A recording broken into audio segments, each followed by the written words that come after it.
Hi, my name is Francesca, and according to the CDC, when you leave your house, you should wear masks to protect you and your loved ones.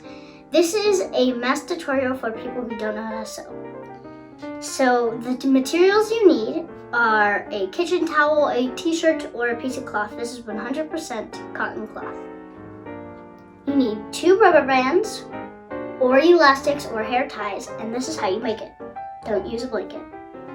So you go like this, fold it like that, and then fold the other side, and try to make it as even as possible. It doesn't have to be perfect.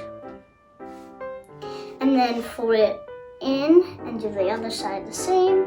And then grab the 2 elastics, and then fold it like that. And then we're gonna do it the same on the other side. And then you fold it in, and then you've got your mask. And if you need to adjust it, that's fine. And we just want it to fit your face perfectly. And that is how you do your homemade mask. Bye!